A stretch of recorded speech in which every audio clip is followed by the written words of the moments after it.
professor of archaeology, expert on the occult, and, how does one say it?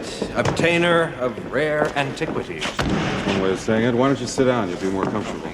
Movies Inside Out presents How Raiders of the Lost Ark was filmed, things you didn't know about the movie. Raiders of the Lost Ark is an adventure action movie by Steven Spielberg that premiered in the summer of 1981. It achieved insane success and gave the start to the iconic franchise. Watch our video to find out what Harrison Ford had to go through on set, how they taught the monkey to do a Nazi salute, and how all the filming crew except the director got food poisoning. The creation story. The Indiana Jones lore began in the early 70s when the screenwriter, director, and producer George Lucas accidentally revisited his love for adventure TV shows from the 30s and 40s. So he was just living his life and all of a sudden he went, "Gosh, I love adventure TV shows." He decided to use them as a blueprint to film a series of low-budget movies about a brave archaeologist titled The Adventures of Indiana Smith, naming the main character after his dog. But Lucas had to put the project on the back burner because he was working on the space opera Star Wars. By the way, the same Alaskan Malamute, Indiana, was the inspiration behind Chewbacca as well. In 1975, he shared the idea of the new project with his friend and colleague, Philip Kaufman, who coined a lot of key details into the plot of the future movie. For instance, he suggested the story revolve around the Ark of the Covenant, which ended up as the root cause of the conflict between the hero and the Nazis. Lucas planned that Kaufman would direct the movies about Indiana Smith, but he was busy filming the movie The Outlaw Josie Wales. So Lucas put the execution of the project on hold again and went back to working on Star Wars. In May 1977, while on vacation in Hawaii, Lucas and Steven Spielberg got to talking about their upcoming projects. Spielberg shared that he would like to work on the story about James Bond, but Lucas proposed that he direct The Adventures of Indiana Smith instead. At the beginning of 1978, Lucas asked Lawrence Kasdan to craft a screenplay based on the plot they came up with Kaufman, and the three of them embarked on the thorough design of the plotline. Spielberg didn't like the last name of the main character because it evoked associations with Nevada Smith, the titular character of the 1966 movie, so Lucas proposed to name him Indiana Jones. While working on the script of Indiana Jones, Kasdan drew inspiration from such classics as the movies Red River, Seven Samurai, and The Magnificent Seven. Spielberg thought that the first draft of the script was too long, and by 1979, Kasdan and Lucas rehashed and shortened the text. Lucas was planning on financing the production of the motion picture himself, but soon he realized that he didn't have enough money for that. This is when his company, Lucasfilm, pitched the movie to several big Hollywood studios. However, they weren't impressed by the conditions of the deal, which included an $18 million budget, complete artistic freedom for the movie creators, and Lucas keeping the author's rights to sequels. Eventually, the CEO of Paramount Pictures, Michael Eisner, met Lucas halfway and agreed to give him the money he needed. In return, he wanted exclusive sequel rights and big penalties for going over budget or falling behind schedule. The studio gave the crew 85 days to film the movie, but Spielberg set a pretty bold goal to make it in 73 days to avoid being criticized for yet another case of messing up the deadlines. The preparation for the filming began in December 1979 and took 6 months. The director wanted to dedicate a year to this process, but he had to shift into top gear because of the limited budget. During that time, the artist created a shot-by-shot breakdown of the main bulk of the movie, which helped Spielberg save time on framing the shots. The director also asked the artist to picture the scene of opening the Ark, where, according to the script, all hell breaks loose. Each artist proposed their own concept. There were spirits, fire, and light effects, but they ended up merging the three ideas. Fun fact, Spielberg used a small-scale model of the set and figures while planning big scenes to find the right lighting setup and see how many extras he would need. Casting. Initially, George Lucas wanted a lesser-known actor to embody the role of Indiana Jones, who would be up for appearing in all installments of the trilogy he had in mind. If only Ford had known that this story would still be going on 45 years later. Among the candidates for the role were Bill Murray, Nick Nolte, Steve Martin, Jack Nicholson, Sam Elliott, and Jeff Bridges. The casting director, Mike Fenton, favored the latter one, but his colleague and now ex-wife of Lucas, Marcia Lucas, suggested he think about Tom Selleck. But the actor had already signed the contract to star in the TV show Magnum P.I. at the time, so he couldn't appear on the set of Raiders. In the meantime, Spielberg watched Star Wars Episode V: The Empire Strikes Back and immediately spotted Harrison Ford. Turns out, the producers considered him for the role of Indiana, but were hesitant to audition him because they thought he was a star already, so he probably wouldn't be down for starring in 3 subsequent movies. The movie creators couldn't find the right candidates, so they contacted Ford, who deemed Indiana Jones a curious project and agreed to join it. He wanted a 7-digit salary, a share of the gross profits, and freedom to edit dialogues. The actor immediately started preparing for his role and spent several weeks learning how to use the whip. Spielberg envisioned an actress who looked like an early 20th century Hollywood star for the role of Marion Ravenwood, Jones's love interest. Lucas suggested Deborah Winger, while Spielberg proposed his girlfriend Amy Irving, but none of them were interested in the project. They were also considering Stephanie Zimbalist, Barbara Hershey, and Sean Young. By the way, snippets from the auditions of Young and Selick are available online. However, while watching the comedy Animal House, the director spotted Karen Allen. He was absolutely smitten with her talent and professionalism during the audition.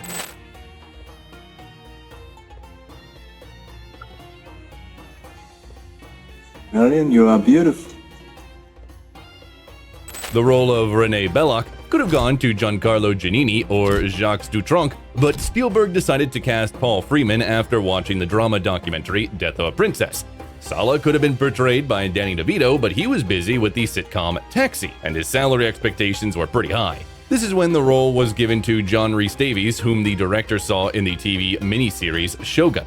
The first choice for the role of Arnold Tott was Klaus Kinski, but he turned down the offer to film in Raiders of the Lost Ark to star in the horror movie Venom, where he was offered a bigger paycheck.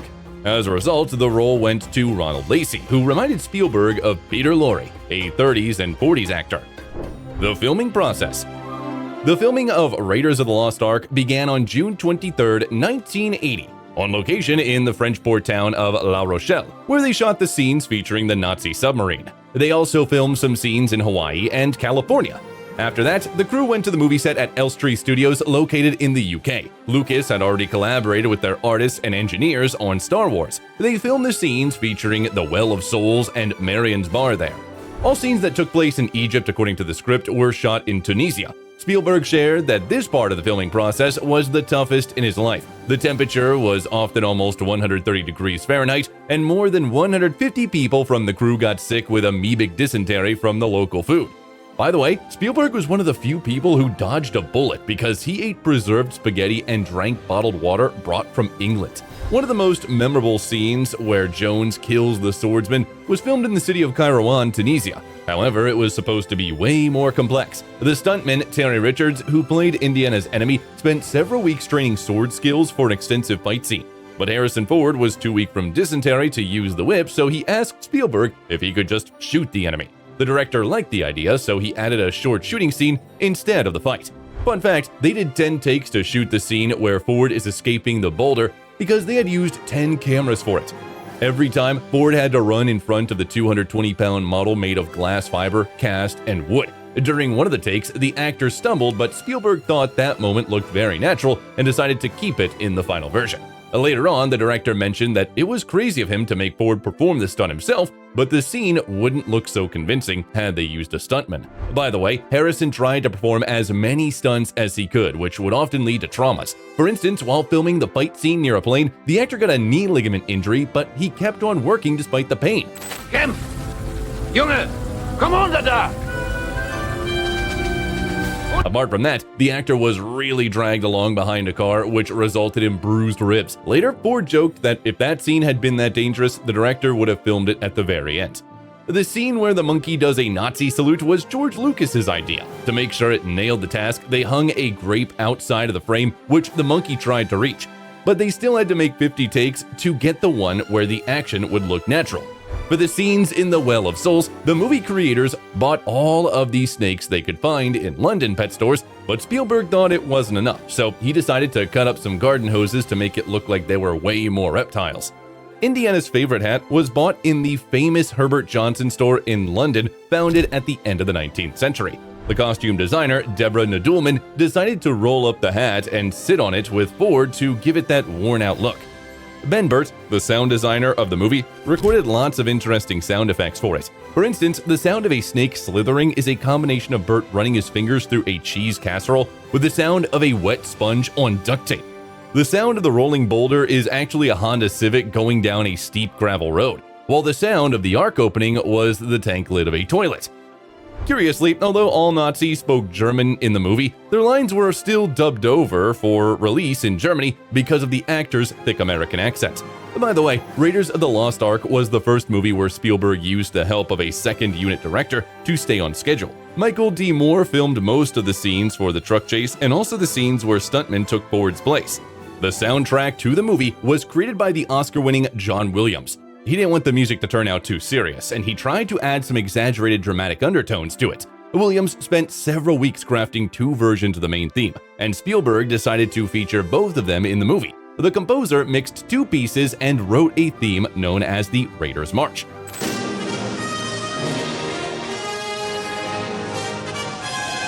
A shooting day cost producers around $100,000, not including the filming crew's salaries. They spent $4 more million on the set decorations. Due to the high rental fees, they had to work super fast with equipment like a camera stabilizer for smoother shots and a camera crane for bird's eye view shots.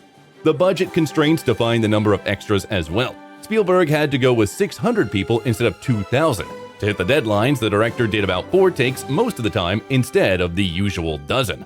Kasdan's screenplay had detailed edited scenes for transitioning from one location to another, but Spielberg decided to save money by showing the map and an animated line going from one destination to another.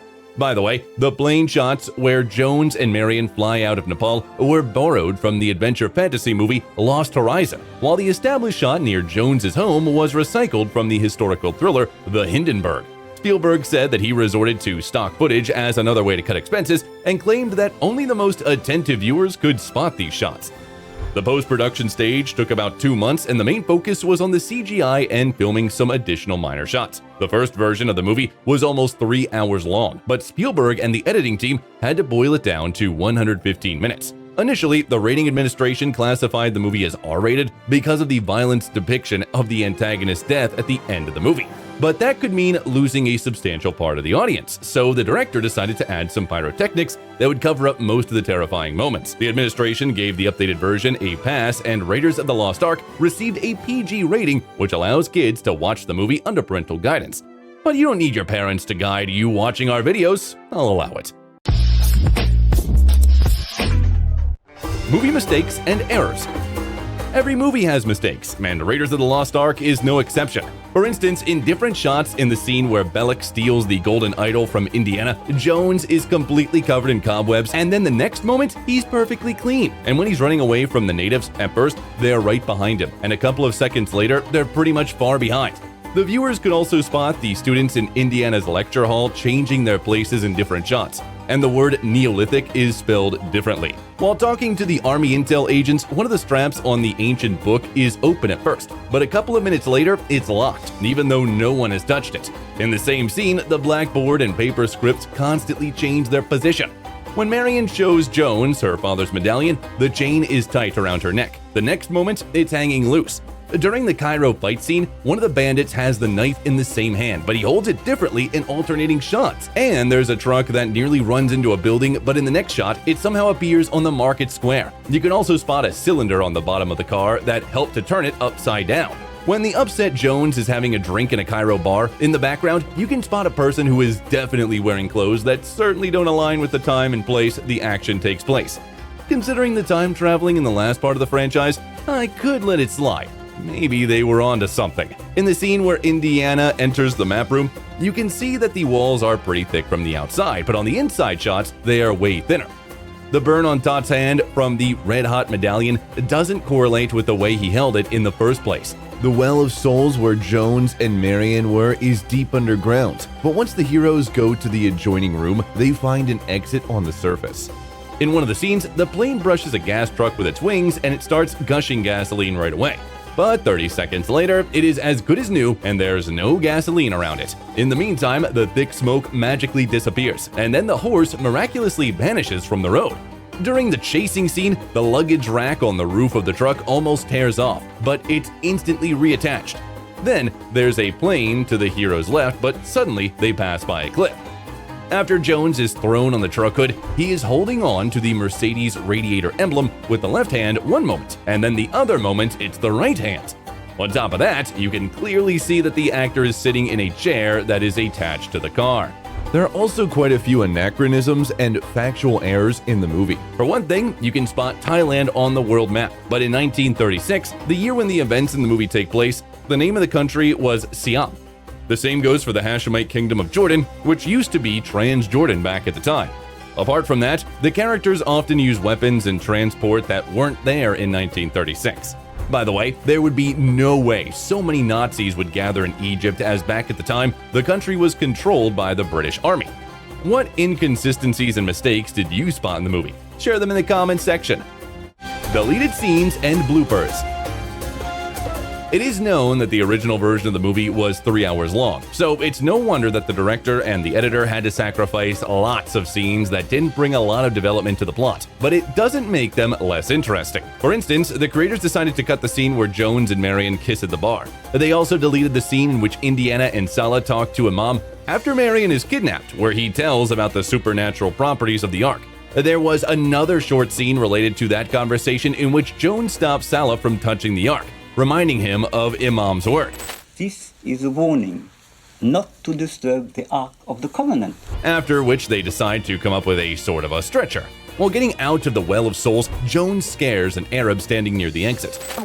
Was soll mit Essen? Wir wollen nicht essen. Nein, wirklich. Wir haben gerade gegessen. Danke. Verstehen Sie nicht? Aber Kerl, bist du wahnsinnig? Essen wollen? Was ist? Spinnst du? The moment didn't make it into the final version of the movie, but you can still spot a man lying unconscious there. Take one.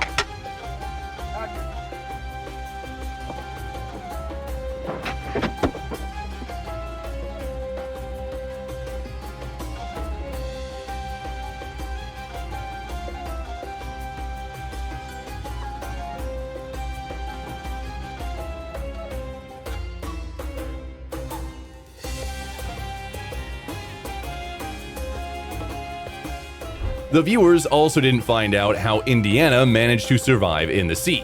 Turns out, he tied himself to a periscope. They also shortened the scene where Bellic is getting ready to open the Ark wearing elaborate attire. And naturally, the filming was often interrupted by the uncontrollable laughter of the actors, who forgot their lines or just couldn't focus. The other grave goods that we found in the area give us a chance. This. Yes, do it again, do it again. This and the other grave. Worldwide recognition. The movie Raiders of the Lost Ark premiered on June 12, 1981 in more than 1,000 movie theaters across the USA and Canada. It beat all other movies at the box office after its opening weekend and became the most successful movie of the summer. Raiders of the Lost Ark officially didn't leave the box office until March 18, 1982, earning around $354 million worldwide and becoming the highest grossing movie of the year. Unofficial sources say that Spielberg made $22 million, of which $1.5 million was the set salary, while the rest was the gross profits. Lucas personally got $2.5 million, while his company made $21 million. $7 more million were distributed among the actors, shares not included. Apart from the roaring success with the viewers, the motion picture won general critical acclaim, who said it was a perfect mix of action, comedy, and mystery, which made it an instant classic. It was also featured on various Best Movies of the Year lists. It's no wonder that prestigious awards were in order for the Outstanding Motion Picture. Close. In 1,000 years, even you may be worth something. Son of a bitch. The movie received 9 Oscar nominations and won 5 prizes: Best Art Direction, Set Direction, Best Sound, Best Editing, Best Visual Effects, and scored the Special Achievement Award for Sound Effect Editing.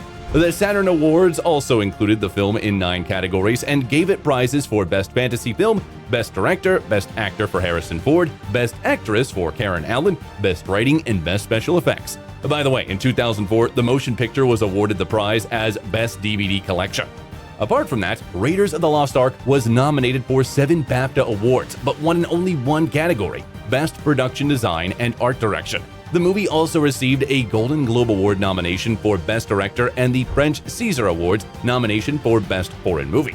John Williams won a Grammy for Best Soundtrack. In 1999, Raiders of the Lost Ark was added to the National Film Registry by the U.S. Library of Congress. Apart from that, the American Film Institute ranked the motion picture number 60 in its 100 Years, 100 Movies list, celebrating the best American films. Most of the cast became one-hit wonders after starring in Raiders of the Lost Ark, except for Harrison Ford, who reprised his role of Jones in 4 more sequels and portrayed lots of other outstanding characters.